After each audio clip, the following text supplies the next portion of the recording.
Good afternoon, parents, students, staff, the community in general for St. Mary's County Public Schools. This is number 6 of the town halls that we've been holding since we have been in this pandemic. We had scheduled this time to be talked about returning to school, entering phase 1, and answering a lot of the questions that people have been proposing through this site, emailing the Board of Education, emailing me personally, speaking with their principals and their teachers. The topics for today were to be the return to school timeline, because we were going to be modifying it slightly, safety protocols, to talk about health and safety protocols within the classroom, what the classroom setup would look like. We had done a couple of videos for the elementary, the middle school, the high school to show you what that would look like in a socially distanced classroom, how the hallways are designated, what the cafeterias would look like, and then overall discussing high schools. You might have to do the intro again. We weren't live for the first 30 seconds. Yeah, so you can go. Are we still live?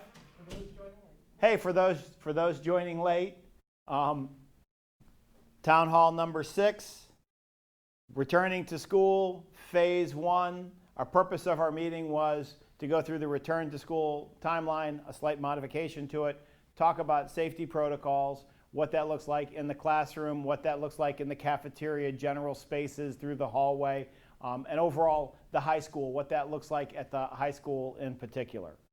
We were then going to hear from representatives from the supporting services to talk about cleaning and facilities, because there have been multiple questions about cleaning and facilities, as well as the Director of Transportation coming to talk about what a bus looks like when it's running at a modified capacity to provide the greatest amount of social distancing and still operate as a mode of transportation for more than just a handful of children. And then the last part was to talk about hybrid versus online instruction, to review the components of the plan and to answer some of the questions that you had. We're not going to be doing that this afternoon. We're not going to be talking about safety protocols or cleaning in facilities or transportation or even really delving into hybrid versus online instruction. I've asked staff to put a pause in that and to be ready to do those presentations for the Board of Education and for the Board of Education meeting next week. So you're going to have to wait 7 days to get information about all of those things. You'll see the same presentation in the videos and all the work that has gone into preparing. That will be done next week at the board meeting. Instead, I want to talk about timeline, and a timeline for COVID-19.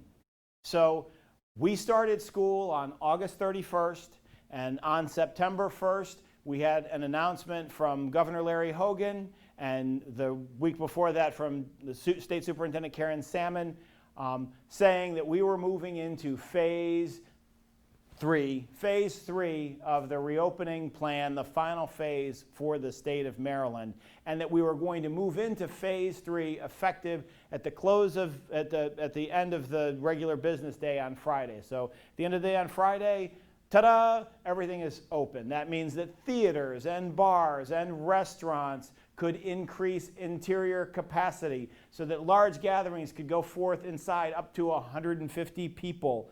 Outdoor gatherings can go up to 250 people. And we rejoiced the reopening of Maryland. What followed were 3 of perhaps the most glorious days Maryland has seen in a very long time. The sun shone each day.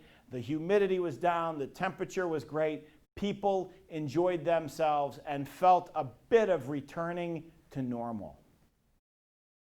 Now, the problem with that is that COVID-19 wasn't gone. It still exists. We can move forward with all of our plans, but we have to recognize that we are absolutely still in the middle of a pandemic. And we understand that what held true for the week before the first week in September holds true for September and moving forward. and that the way we keep ourselves as safe as possible, ourselves and those around us, are we follow all of the CDC guidelines. We wear a mask, we social distance, we wash our hands, and we avoid high-risk environments. That being said, nobody did anything wrong. Everybody on Labor Day weekend, that was the guidance. The challenge is that COVID takes 2 to 14 days to manifest itself until you may be symptomatic and you may know indeed that you were exposed to and infected by COVID. So all people, children, adults, employees, whomever, enjoying that great Labor Day weekend, we didn't know, we won't know, they won't know whether or not they were exposed to something for 2 to 14 days. All right, well, Dr. Smith, I understand that. I know that. I've watched the news for the last 6 months. I understand that completely. Well, it has a very personal note to St. Mary's County Public Schools. So we opened on Monday the 30th. We went through. We had Friday. We had the Labor Day weekend. We all came back to work. We were in the virtual environment. We were working back and forth. We were doing all the things that we were doing. On the end of the day, on Friday the 11th, I got together with the Chief of Staff, Dale Farrell, and the Deputy Superintendent, Maureen Montgomery, and we were like, whew, looks like we've successfully got through the first 2 weeks of school, and we're really not managing any COVID cases. We had one across the entire system. We knew who it was. The contact tracing had been done. We felt very confident that that had been completely handled. We went away. We had a nice weekend. On Monday morning, the 14th, we were notified that we had an employee who was symptomatic, did the right thing, went and got themselves tested, got a rapid test result back, and had indeed tested positive for COVID. At that point, on Monday, we begin the contact tracing protocol. And there have been a lot of questions about what is the contact tracing protocol, how is that done, how does St. Mary's County Public Schools work with the St. Mary's County Health Department, and we work like this. So immediately, that employee was then debriefed by St. Mary's County Public Schools staff up in HR, as well as the St. Mary's County Health Department, to generate a list of all of their close contacts. Now, a close contact has to be somebody that you were around and you weren't wearing a mask, or somebody that you were around closer than 6 feet for more than 15 minutes, whether you had a mask on or not. Those are the criteria for being a close contact. So on Monday, we began the process with the employee. That employee had been doing what many people had been doing, socializing over the Labor Day weekend outside of the county. And as we generated a list, it got into double digits of people that might be considered close contacts. On Monday, St. Mary's County Health Department, St. Mary's County HR Department started notifying people to go and begin their quarantine as they have been identified as a close contact, and to go get tested. Many staff went out and got tested on that list on Monday. It takes about 2 days to get the results back. We held our breath and hoped. We find ourselves today with multiple cases of confirmed COVID related to the Labor Day weekend. We also find ourselves with double digits of staff who have to then begin the quarantine period because they were a close contact. And if they were a close contact, that quarantine period lasts 14 days. So as I speak to you today, I have staff at several different schools who are being quarantined and will be quarantined until the 29th of September. Moreover, the number of staff at George Washington Carver who have tested positive, and each situation is its own situation, and in working with the health department and Dr. Brewster, and she's explained several times to the county commissioners, and I believe even to our Board of Education, that they consider all of these things.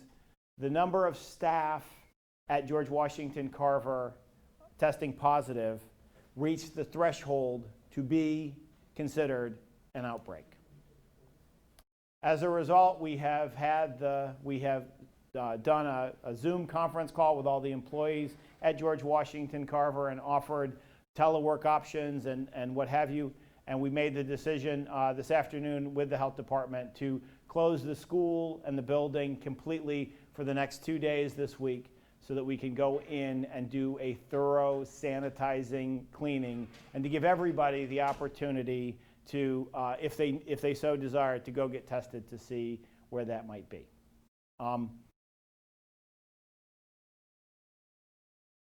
Everybody has to work together to create the situation in which schools can safely reopen for children. Everybody. Parents, community members, staff members, everybody has to act responsibly. Because from the very beginning, and in every iteration, and every time I've come before you, I've said we are going to make decisions based on data. And it's not going to be data over here, it's going to be data relative to St. Mary's County, our neighboring counties, and the overall patterns that we see. So we needed everybody to wear a mask, practice social distancing, wash hands, use sanitizer, and recognize that high-risk settings create the greatest potential for contracting the virus. And if you are going to engage in high-risk settings, which is your right to do, there's nothing that precludes you from doing that, you need to be extra vigilant about wearing a mask and distancing other people, because the last thing you want to do is be the one who has resulted in some close contact, having to quarantine for 14 days. I will tell you that the only positive that I have right now from where we are is it appears that everybody who has been contacted and is quarantined, we don't have anybody gravely ill. We have most people that they are asymptomatic or lightly symptomatic. So with all of this, recognizing that moving to phase 3, having a fantastic Labor Day weekend, we need the time and space of up to 14 days to understand where we might be with exposure and with who might be symptomatic or what that might look like. We're pressing pause. We're pressing pause. This is not a decision made lightly. We have heard from parents, from students, from staff members. We have heard from people who are very supportive of going back to school, to people who are very anxious about kids coming back in person, to people who are like, we should be doing it tomorrow. We have put out a survey. We have had over 12,000 responses to the survey, and it looks like we're about 75% that want kids to come back in person and 25% that want to have their children remain virtual. We have certainly been hearing from the 25% who want their kids to remain virtual, and they also expect their kids to have the same level of interaction and support and instructional programming that they currently have with Schoology. We're pressing pause. We're pressing pause, and I'm not giving you a specific date for when we're going to do the next phase. We are pressing pause for the remainder of this marking period, just the first marking period. The impact will be that, we won't be having kids coming back in the month of October in a large fashion. We're not going to have thousands of students returning to school in the month of October.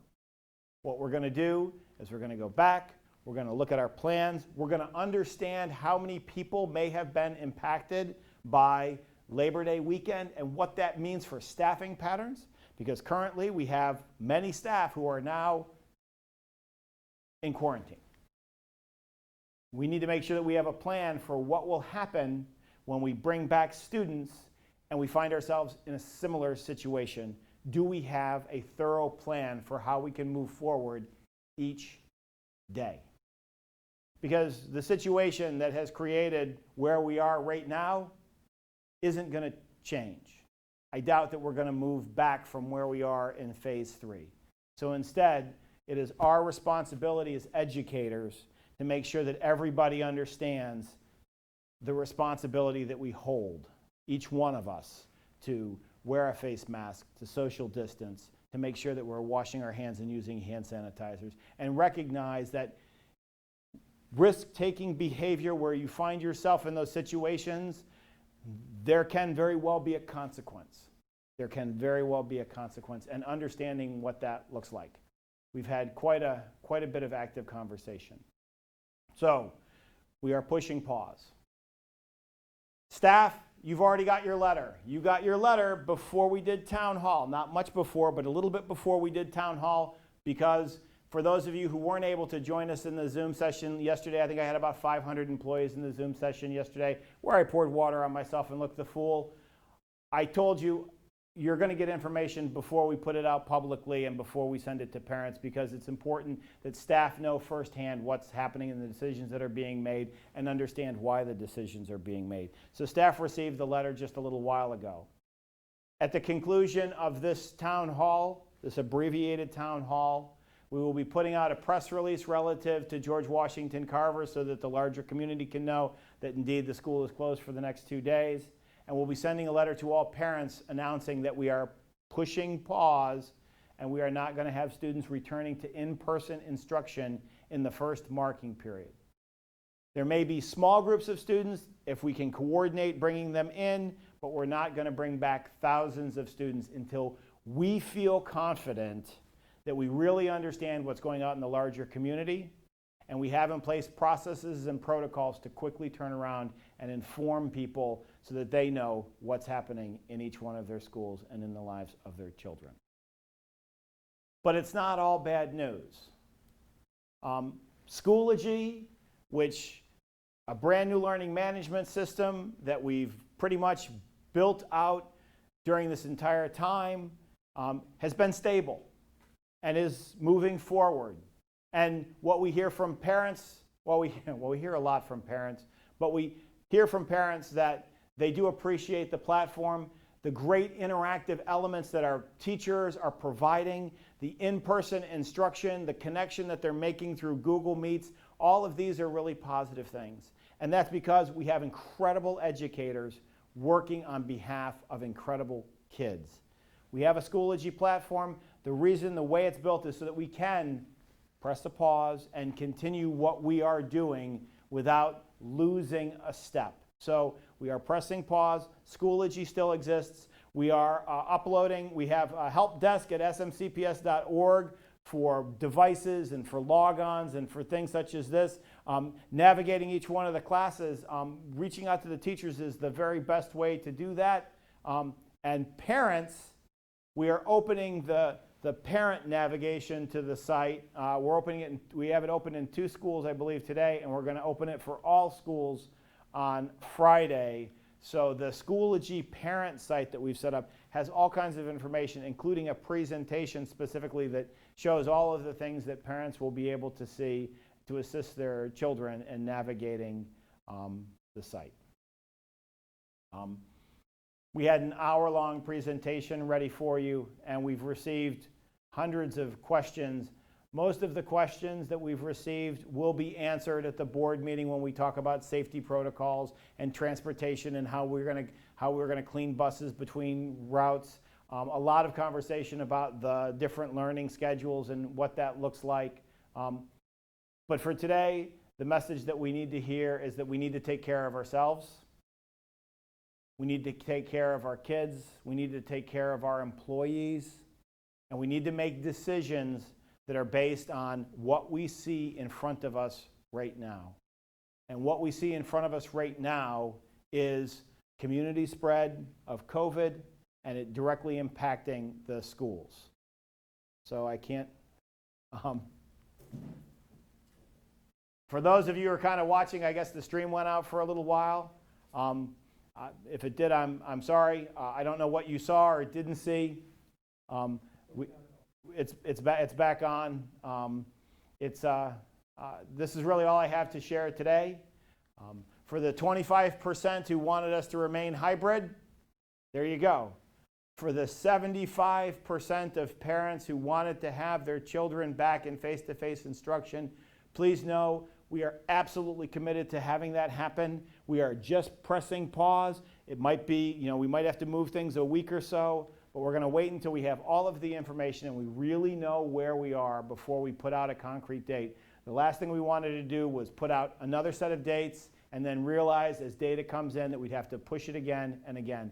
We understand that you parents are making decisions for yourselves, your families, and your children based on the information that we give you. So we really want to make sure that we are only giving you concrete information and giving you that information once. So we will watch the end of this week. We are going to follow and work with the health department as we work through all of the contact tracing for the events that we've been part of this week. And then at the board meeting of next week, we'll be going through the presentations that we were slated to have today. And at that same time, I will provide an update and a timeline revision to see what everything will be as we go through the month of October. This has been a roller coaster. It's been a roller coaster for well over 190 days. And it's not going to be any less up and down for the next several months. I can tell you that we are working together to the best of our ability, and we are committed to giving you information as we receive it and making decisions ultimately that are the very best for the children of St. Mary's County. I thank you very much for your attention tonight. I look forward to hearing from many of you. We will be having the board meeting next week, and again, thank you very much.